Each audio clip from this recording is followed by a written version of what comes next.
Hello दोस्तों, good morning. मैं doctor Manish Gupta अपने चैनल में आपका स्वागत करता हूं। आज हम चैप्टर 14 का एक नई टॉपिक शुरू करेंगे। 5वां टॉपिक है न्यूक्लिक अम्ल के बारे में। तो ध्यान से इसको समझें। न्यूक्लिक अम्ल होता क्या है, इसका रासायनिक संगठन क्या है और इसके क्या कार्य हैं। ठीक है स्टूडेंट्स, तो ध्यान दें। प्रत्येक प्रजाति की हर एक पीढ़ी कई प्रकार से अपने पूर्वजों के सदृश होती हैं। ठीक है, तो कोई भी जात ले लिया जाए, कोई भी प्रजाति ले लिया जाए, तो उसमें आप देखेंगे कि जो उनकी संतानें होती हैं वह अपने पूर्वजों से, ठीक है, सदृश होती हैं, पूर्वजों के जैसी होती हैं। एकदम 100% तो पूर्वज जैसी नहीं होती हैं, उनमें भिन्नता होता है, लेकिन कुछ लक्षण होते हैं जो उनके पूर्वजों से मिलती हैं। ये विशिष्ट गुण एक पीढ़ी से दूसरी तक किस प्रकार संचरित होते हैं। ठीक है, तो आप देख रहे हैं कि माता पिता के लक्षण या बाबा नाना नानी के लक्षण या बच्चों में कैसे ट्रांसफर हो जाते हैं। ठीक है, कैसे यह गुण जो हैं एक पीढ़ी से दूसरे पीढ़ी में ट्रांसफर हो जाते हैं, आइए उसके बारे में हम लोग जानते हैं। ठीक है, यह पाया गया है कि जीवित कोशिका का नाभिक, ठीक है, जो जीवित कोशिका का नाभिक होता है अर्थात न्यूक्लियस, केंद्रक, इन जन्मजात गुणों के लिए उत्तरदायी होता है। ठीक है, जीवित कोशिका में पाया जाने वाला केंद्रक इन जन्मजात गुणों के लिए जिम्मेदार होता है, उत्तरदायी होता है, जिसे आनुवांशिकता भी कहते हैं। ठीक है, तो पीढ़ी का लक्षण, पूर्वजों का लक्षण संतानों में उत्पन्न होता है। ठीक है, इसका जिम्मेदार कौन होता है? जीवित कोशिका में पाया जाने वाला केंद्रक। ठीक है, इसके लिए उत्तरदायी है, जिसे आनुवांशिकता भी कहते हैं। ठीक है, अब यह प्रश्न है कि केंद्रक के अंदर क्या पाया जाता है जो इसके लिए जिम्मेदार है। तो आइए देखते हैं। कोशिका के केंद्रक में, कोशिका के नाभिक में उपस्थित वे कण जो आनुवांशिकता के लिए उत्तरदायी होते हैं क्रोमोसोम कहलाते हैं। ठीक है, तो कोशिका के नाभिक में जो कण उपस्थित होते हैं, जो कोशिका के नाभिक में उपस्थित कण जो आनुवांशिकता के लिए जिम्मेदार होते हैं, उनको क्रोमोसोम अर्थात गुणसूत्र कहते हैं। ठीक है, क्रोमोसोम अर्थात गुणसूत्र कहते हैं, जो माता पिता के लक्षण बच्चों में ट्रांसफर करते हैं। ठीक है, ये प्रोटीन तथा अन्य प्रकार के जैव अणुओं से मिलकर बने होते हैं। ठीक है, जो क्रोमोसोम है, गुणसूत्र हैं, वे किससे बने होते हैं? तो ये प्रोटीन व अन्य प्रकार के जैव अणुओं से मिलकर बने होते हैं, जिन्हें न्यूक्लिक अम्ल कहते हैं। ठीक है, तो जो क्रोमोसोम है, गुणसूत्र है, वह प्रोटीन तथा अन्य प्रकार के जैव अणु से मिलकर बना होता है, जिन्हें न्यूक्लिक अम्ल कहते हैं। ठीक है, आइए देखते हैं न्यूक्लिक अम्ल कितने प्रकार के होते हैं। न्यूक्लिक अम्ल मुख्यतः 2 प्रकार के होते हैं। ठीक है, जिन्हें डीऑक्सी राइबोज न्यूक्लिक अम्ल कहते हैं। ठीक है, डीऑक्सी राइबोज न्यूक्लिक अम्ल DNA शॉर्ट में, तथा दूसरा जो है वह है राइबोस न्यूक्लिक अम्ल RNA। ठीक है, तो आप देख रहे हैं कि जो पूर्वजों के लक्षण संतानों में लाने के लिए जिम्मेदार होता है, वह आपका केंद्रक होता है, जो कोशिका में पाया जाता है, जो आनुवांशिकता के लिए जिम्मेदार है। अब कोशिका के अंदर केंद्रक है, केंद्रक के अंदर गुणसूत्र पाए जाते हैं, क्रोमोसोम पाए जाते हैं। ठीक है, क्रोमोसोम जो है वह 2 भागों से मिलकर बना होता है, प्रोटीन और अन्य प्रकार के जैव अणु, जिन्हें न्यूक्लिक अम्ल कहते हैं। ये न्यूक्लिक अम्ल 2 प्रकार के होते हैं, डीऑक्सी राइबोज न्यूक्लिक अम्ल और राइबोज न्यूक्लिक अम्ल, जिन्हें शॉर्ट में DNA और RNA कहा जाता है। ठीक है, चूंकि न्यूक्लिक अम्ल न्यूक्लियोटाइडों की लंबी श्रृंखला वाले बहुलक होते हैं। जो न्यूक्लिक अम्ल होते हैं वह न्यूक्लियोटाइडों से मिलकर बने होते हैं, और ये न्यूक्लियोटाइड जो होते हैं वे लंबी श्रृंखला वाले बहुलक होते हैं। ठीक है, अतः इन्हें पॉलीन्यूक्लियोटाइड भी कहते हैं। ठीक है, तो न्यूक्लिक अम्ल को पॉलीन्यूक्लियोटाइड भी कहते हैं। क्यों कहते हैं? क्योंकि यह न्यूक्लियोटाइडों के लंबी श्रृंखला वाले बहुलक होते हैं। ठीक है, आइए देखते हैं न्यूक्लिक अम्लों के रासायनिक संगठन के बारे में, न्यूक्लिक अम्ल का केमिकल कंपोजिशन कैसा होता है इसको समझते हैं। तो ध्यान दीजिए, अभी तक आपने देखा कि न्यूक्लिक अम्ल जो होते हैं वे दो होते हैं, डीएनए और आरएनए। डीएनए अथवा आरएनए के पूर्ण जल अपघटन से, ठीक है, डीएनए हो या फिर आरएनए हो, उसका कंप्लीट जल अपघटन होगा तो क्या बनेंगे, इससे एक पेंटोज शर्करा, फास्फोरिक अम्ल तथा नाइट्रोजन युक्त विषम चक्रीय यौगिक प्राप्त होते हैं। ठीक है, तो न्यूक्लिक अम्लों के जल अपघटन से आपको एक पेंटोज शर्करा मिलेगा, फास्फोरिक अम्ल मिलेगा और नाइट्रोजन युक्त विषम चक्रीय यौगिक प्राप्त होंगे जिन्हें क्षारक कहते हैं। ठीक है स्टूडेंट्स, तो आप देख रहे हैं कि डीएनए हो या फिर आरएनए हो कि पूर्ण जल अपघटन से एक पेंटोज शर्करा, फास्फोरिक अम्ल तथा नाइट्रोजन युक्त विषम चक्रीय यौगिक जिन्हें क्षारक कहते हैं प्राप्त होते हैं। ठीक है, डीएनए अणु में शर्करा अर्धांश इकाई, ठीक है, डीएनए अणु में जो शर्करा अर्धांश इकाई होती है उसे बीटा D2 डीऑक्सीराइबोस कहते हैं, बीटा D2 डीऑक्सीराइबोस कहते हैं, जबकि आरएनए में बीटा डी राइबोस होती है। तो डीएनए अणु में जो शर्करा अर्धांश इकाई है वह बीटा D2 डीऑक्सीराइबोस होती है, डीएनए में बीटा D2 डीऑक्सीराइबोस होती है, जबकि आरएनए में यह बीटा डी राइबोस होती है। ठीक है, ध्यान से देखें, यहाँ पे फिगर बना हुआ है, यह है आपका बीटा डी राइबोस जो पाया जाता है आरएनए में, यह है आपका बीटा D2 डीऑक्सीराइबोस जो डीएनए में पाया जाता है। ठीक है, डिफरेंस देखें, इसमें जो आप देख रहे हैं दूसरे नंबर कार्बन पे, दूसरे नंबर कार्बन पे आप देख रहे हैं यहाँ पे हाइड्रोजन केवल जुड़ा हुआ है। ठीक है, बीटा D2 डीऑक्सीराइबोस में केवल हाइड्रोजन है, ऑक्सीजन नहीं है।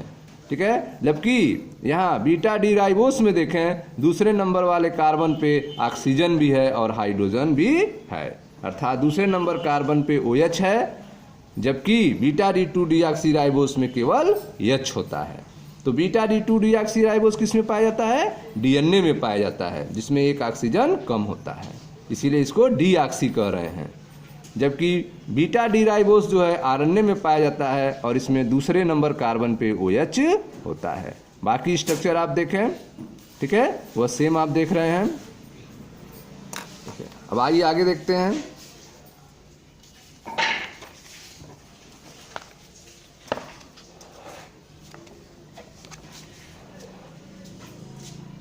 ध्यान से समझें, डीएनए में 4 क्षारक, ठीक है, डीएनए में 4 क्षारक एडेनिन, ग्वानिन, साइटोसिन तथा थायमीन होते हैं। ठीक है, डीएनए में कितने क्षारक होते हैं, 4 क्षारक, एडेनिन जिसको ए से लिखते हैं, ग्वानिन G से, साइटोसिन C से तथा थायमीन को T से लिखते हैं। ये डीएनए में 4 क्षारक पाए जाते हैं। जबकि आरएनए में भी 4 क्षारक होते हैं। प्रथम 3 क्षारक डीएनए के समान होते हैं, अर्थात आरएनए में एडेनिन, ग्वानिन, साइटोसिन यह पाया जाता है, लेकिन जो चौथा क्षारक थायमीन है वह आरएनए में नहीं पाया जाता है। ठीक है, आरएनए में थायमीन की जगह पे यूरेसिल पाया जाता है। जो चौथा क्षारक है आरएनए में वह क्या पाया जाता है, यूरेसिल पाया जाता है। ठीक है, जो डीएनए में क्या होता है, थायमीन होता है, लेकिन आरएनए में थायमीन की जगह पे यूरेसिल होता है। ठीक है, तो इस तरह से आपने देखा कि डीएनए में 4 क्षारक एडेनिन, ग्वानिन, साइटोसिन तथा थायमीन होते हैं, जबकि आरएनए में भी 4 क्षारक होते हैं। प्रथम 3 क्षारक डीएनए के समान है, एडेनिन, ग्वानिन, साइटोसिन, परंतु चतुर्थ क्षारक यूरेसिल होता है। ठीक है, इन सबका फिगर देखें, यहाँ पे पांचों का फिगर देखें। यह आपका एडेनिन है जिसको ए से रिप्रेजेंट किया गया है, यह आपका ग्वानिन है G से रिप्रेजेंट करते हैं, साइटोसिन, यह साइटोसिन है C से रिप्रेजेंट करते हैं, यह थायमीन जो T से रिप्रेजेंट करते हैं। तो एडेनिन, ग्वानिन और साइटोसिन और थायमीन यह चारों डीएनए में पाए जाते हैं। ठीक है, लेकिन आरएनए में एडेनिन, ग्वानिन, साइटोसिन यह तीनों पाए जाते हैं, चौथा जो है थायमिन की जगह पे यूरेसिल पाया जाता है। ठीक है, तो यह आपका यूरेसिल का फिगर है। ठीक है, तो यह स्ट्रक्चर आप देख रहे हैं। आइए अब देखते हैं न्यूक्लिक अम्ल के संरचना के बारे में। ठीक है, तो ध्यान से समझें न्यूक्लिक अम्ल की संरचना क्या है। न्यूक्लिक अम्ल की संरचना किसी क्षारक के शर्करा की एक पोजीशन, नंबर 1 पोजीशन, 1 एंड स्थिति पर जुड़ने से निर्मित इकाई को न्यूक्लियोसाइड कहते हैं। ठीक है, तो आप देख रहे हैं कि जब शर्करा के 1 पोजीशन पे, कार्बन 1 पोजीशन पे कोई क्षारक जुड़ जाता है तो उससे जो इकाई तैयार होता है उसे क्या कहते हैं, न्यूक्लियोसाइड कहते हैं। तो शर्करा से क्षारक जुड़ने को किस पोजीशन पे, 1 पोजीशन पे जुड़ने से बनने वाला कंपाउंड न्यूक्लियोसाइड कहलाता है। ध्यान दें, यह आपका न्यूक्लियोसाइड का फिगर है जिसमें आप देख रहे हैं यह एक शर्करा है 5 कार्बन का, पेंटोज शर्करा है, 1 2 3 4 5, 5 कार्बन का यह एक पेंटोज शर्करा है। इसके 1 नंबर कार्बन से एक क्षारक जुड़ गया है। तो जब 1 नंबर कार्बन से एक क्षारक जुड़ जाता है तो यह क्या कहलाने लगता है, न्यूक्लियोसाइड कहलाने लगता है। न्यूक्लियोसाइड है यह। ठीक है, टाइड नहीं, साइड। आगे देखें, क्षारक में विभेद करने के लिए शर्करा के कार्बनों को 1 2 3, ठीक है, 1 डैश 2 डैश 3 डैश आदि से अंकित किया जाता है। ठीक है, तो यह 1 dash 2 dash 3 dash 4 dash 5 dash क्षारक किससे जुड़ा हुआ है, 1 डैश से जुड़ा हुआ है। ठीक है, जब न्यूक्लियोसाइड शर्करा अर्धांश में 5 स्थिति से बनता है तो न्यूक्लियोटाइड प्राप्त होता है।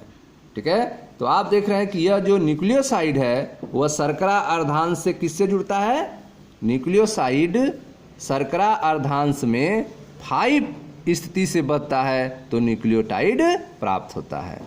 ठीक है, तो आप देखें ध्यान से, यह फास्फेट है, फास्फेट। ठीक है, और यह आपका शर्करा है और यह क्षारक है। तो जब फास्फेट जो है किससे जुड़े, कार्बन नंबर 5 से, जब फास्फेट कार्बन नंबर 5 से आके जुड़ जाता है तो इस तरह से जो स्ट्रक्चर तैयार होता है उसको न्यूक्लियोटाइड कहते हैं। ठीक है, तो जब फास्फेट, ठीक है, यहाँ पे क्या रहेगा, न्यूक्लियोसाइड की जगह क्या लिखेंगे, फास्फेट लिखेंगे। ठीक है, ये गलत छपा है यहाँ पे। तो जब फास्फेट, ठीक है, तो यहाँ पे आपका फास्फेट होगा।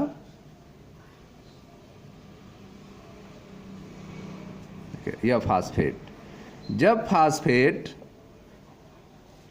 शर्करा अर्धांश, यह शर्करा है अर्धांश में 5 पोजीशन पे, ठीक है, यह फास्फेट किस पोजीशन पे, 5 पोजीशन पे आके जुड़ जाता है तो इस तरह से जो स्ट्रक्चर तैयार होता है उसको न्यूक्लियोटाइड कहते हैं। ठीक है, तो यह न्यूक्लियोटाइड है।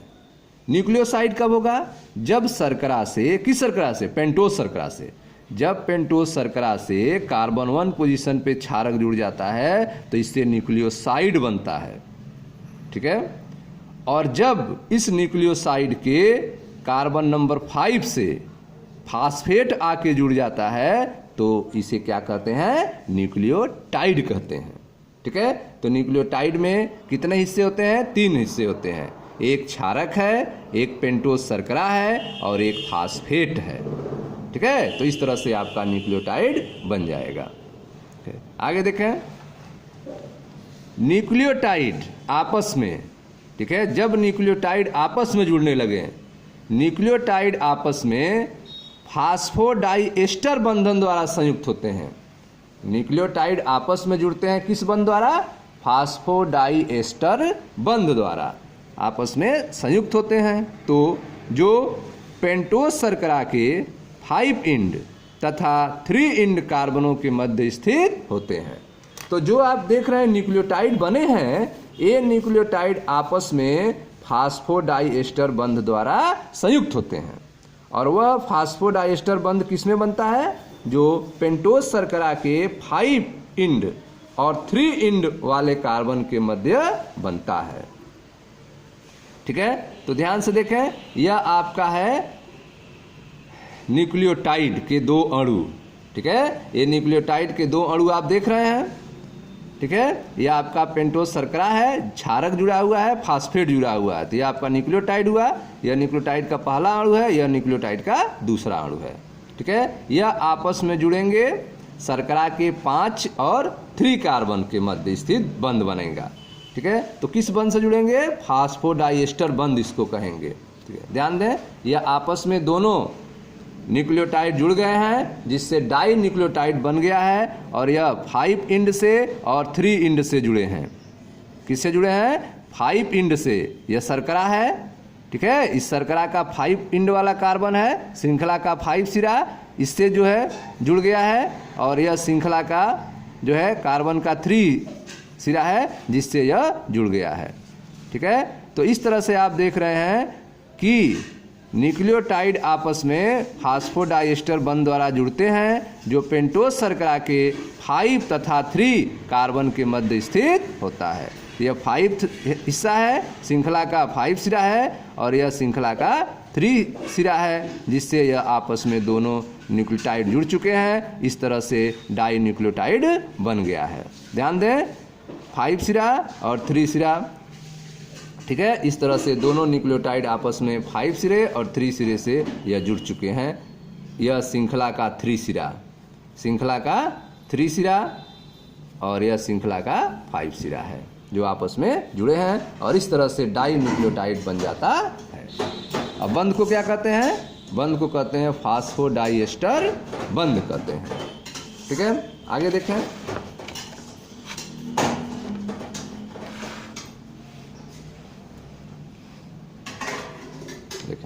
न्यूक्लिक अम्ल की एक श्रृंखला का सरलतम विवरण, ठीक है। न्यूक्लिक अम्ल की श्रृंखला का जो सरलतम विवरण है, ठीक है, उसको कैसे दिखाएंगे? देखें ध्यान से। यह आपका क्षारक शर्करा फास्फेट, ठीक है, और यह आपका क्षारक शर्करा फास्फेट, क्षारक शर्करा, तो 5 सिरे से, शर्करा के 5 सिरे से और शर्करा के 3 सिरे से।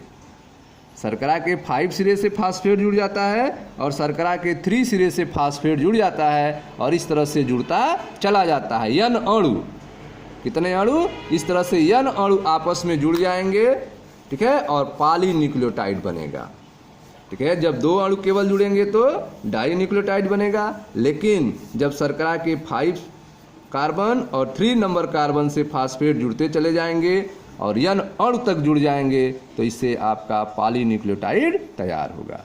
न्यूक्लिक अम्ल की एक श्रृंखला के अनुक्रम से, न्यूक्लिक अम्ल की एक श्रृंखला के अनुक्रम से संबंधित सूचना को इसकी प्राथमिक संरचना कहते हैं, ठीक है। न्यूक्लिक अम्ल की एक श्रृंखला, सिंगल चैन के अनुक्रम से संबंधित सूचना को क्या कहते हैं? इसकी प्राथमिक संरचना कहते हैं। न्यूक्लिक अम्ल की द्वितीयक संरचना भी ज्ञात होती है, न्यूक्लिक अम्ल की द्वितीयक संरचना भी होती है, जिसे जेम्स वाटसन तथा फ्रांसिस क्रिक ने डीएनए का द्विकुंडलनी संरचना दिया था। जो न्यूक्लिक अम्ल की द्वितीयक संरचना है वह किसने दिया था? जेम्स वाटसन और फ्रांसिस क्रिक ने डीएनए की द्विकुंडलनी संरचना दिया था, ठीक है। उन्होंने बताया कि न्यूक्लिक अम्ल की 2 श्रृंखलाएं आपस में कुंडलित रहती हैं। न्यूक्लिक अम्ल की जो दोनों श्रृंखलाएं हैं वह आपस में क्या होती हैं? कुंडलित रहती हैं, तथा क्षार युग्मों के मध्य हाइड्रोजन आबंध द्वारा आपस में जुड़ी रहती हैं, ठीक है। जेम्स वाटसन और फ्रांसिस क्रिक ने डीएनए का द्विकुंडलनी मॉडल दिया, ठीक है, जिसमें उन्होंने बताया कि न्यूक्लिक अम्ल की 2 श्रृंखलाएं आपस में कुंडलित होती हैं तथा क्षार युग्मों के मध्य हाइड्रोजन बंध द्वारा आपस में जुड़ी रहती हैं, ठीक है। दोनों रज्जुक एक दूसरे के पूरक होते हैं, दोनों जो स्टैंड होते हैं वे एक दूसरे के पूरक होते हैं, क्योंकि क्षारकों के विशिष्ट युगलों के मध्य हाइड्रोजन बंध बनते हैं, ठीक है। तो दोनों जो स्टैंड होते हैं, रज्जुक होते हैं, वे एक दूसरे के पूरक होते हैं। क्यों पूरक हैं? क्योंकि क्षारक के विशिष्ट युगलों के मध्य ही हाइड्रोजन बंध बनता है, ठीक है। एडेनिन थायमीन के साथ हाइड्रोजन बंध बनाता है, ठीक है, या फिर इसका उल्टा भी हो सकता है, थायमीन एडेनिन के साथ हाइड्रोजन बंध बनाता है, ठीक है। कितना हाइड्रोजन बंध होता है? 2 हाइड्रोजन बंध होता है, ठीक है। इसी प्रकार साइटोसिन गुआनिन के साथ हाइड्रोजन बंध बनाता है, तो ठीक है, इसका उल्टा भी होता है, गुआनिन साइटोसिन के साथ हाइड्रोजन बंध बनाता है। कितना हाइड्रोजन बंध बनता है? 3 हाइड्रोजन बंध बनता है, ठीक है। तो जेम्स वाटसन न्यूक्लिक अम्ल की एक श्रृंखला के अनुरूप से, अनुक्रम से संबंधित सूचना को, न्यूक्लिक अम्ल की एक श्रृंखला के अनुक्रम से संबंधित सूचना को इसकी प्राथमिक संरचना कहते हैं, ठीक है। न्यूक्लिक अम्ल की द्वितीयक संरचना भी होती है, जिसे जेम्स वाटसन तथा फ्रांसिस क्रिक ने डीएनए की द्विकुंडलिनी संरचना दी, ठीक है। न्यूक्लिक अम्ल की 2 श्रृंखलाएं आपस में कुंडलित रहती हैं तथा क्षारक युगलों के मध्य हाइड्रोजन आबंध द्वारा आपस में जुड़ी रहती हैं। दोनों रज्जु एक दूसरे के पूरक होते हैं, क्योंकि क्षारकों के विशिष्ट युगलों के मध्य हाइड्रोजन आबंध बनते हैं। एडेनिन थायमीन के साथ हाइड्रोजन आबंध बनाता है, जबकि साइटोसिन गुआनिन के साथ हाइड्रोजन आबंध बनाता है, ठीक है।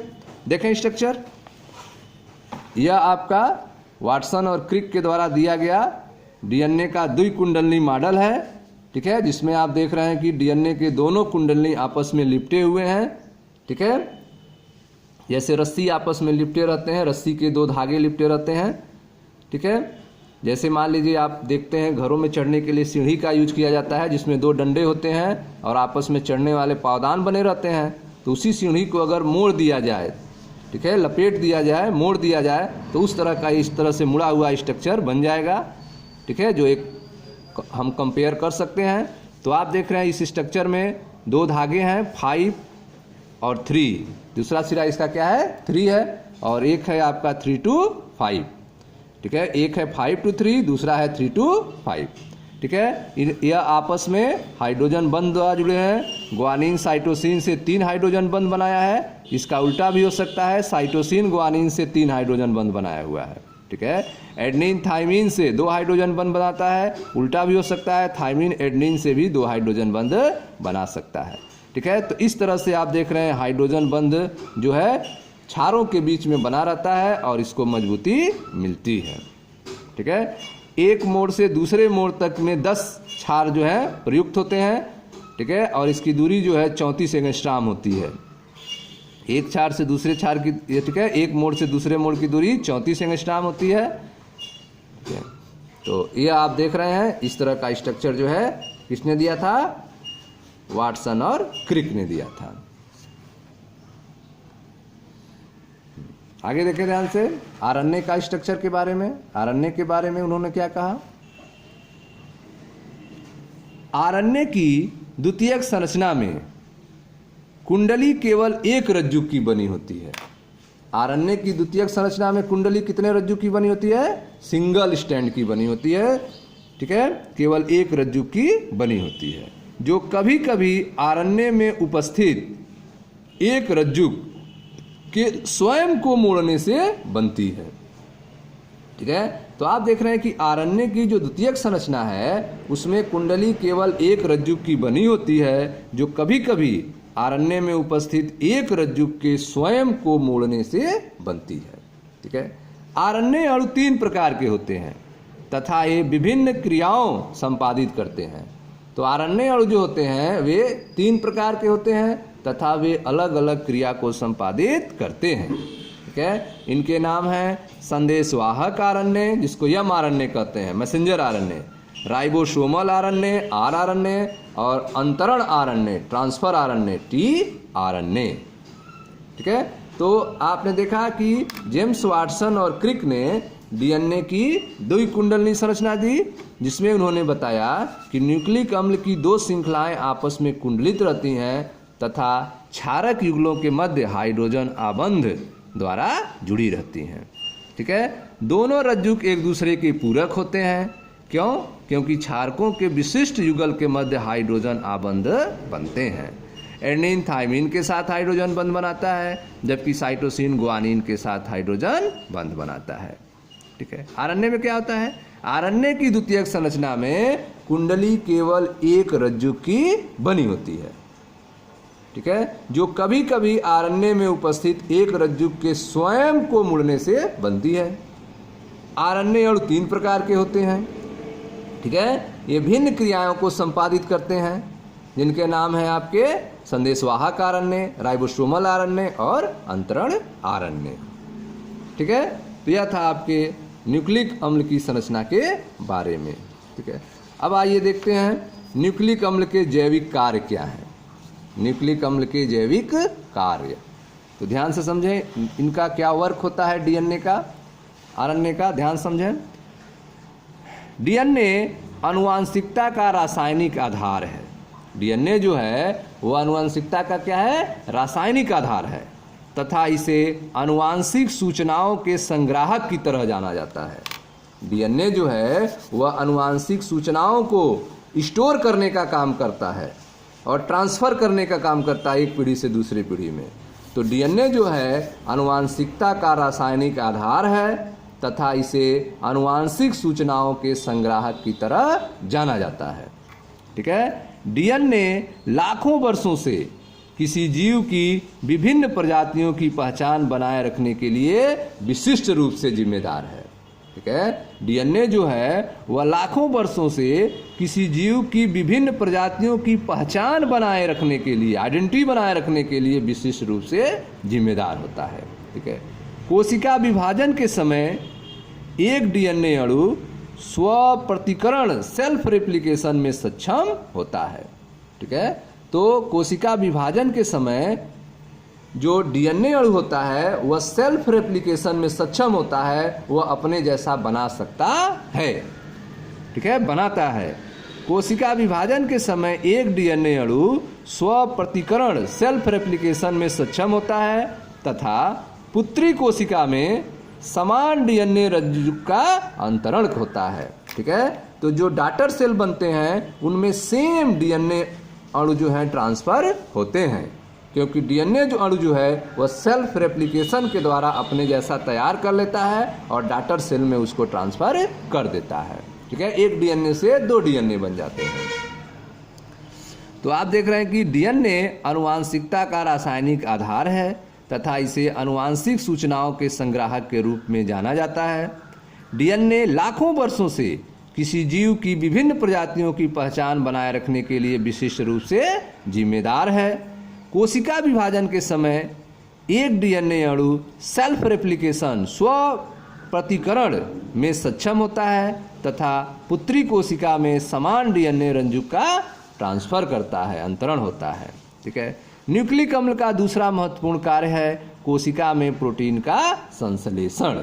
ठीक है, न्यूक्लिक अम्ल जो है वह कोशिका में प्रोटीन के निर्माण में भी भागीदारी लेता है। ठीक है, यह डीएनए को सिग्नल देता है। ठीक है, डीएनए जो है आरएनए को सिग्नल देता है, जिससे आरएनए जो है प्रोटीन का निर्माण करते हैं। ठीक है, तो न्यूक्लिक अम्ल का दूसरा महत्वपूर्ण कार्य है कोशिका में प्रोटीन का संश्लेषण। ठीक है, वास्तव में कोशिका में प्रोटीन का संश्लेषण विभिन्न आरएनए अणुओं द्वारा होता है। ठीक है, कोशिका में प्रोटीन का जो निर्माण होता है वह अलग अलग आरएनए के द्वारा होता है। तीनों आरएनए के सहयोग से होता है। एम आरएनए, आर आरएनए और टी आरएनए के सहयोग से कोशिका में प्रोटीन का निर्माण होता है। लेकिन सूचना कौन देता है? सूचना जो है, कोडिंग जो है, वह डीएनए से आरएनए में ट्रांसफर होता है।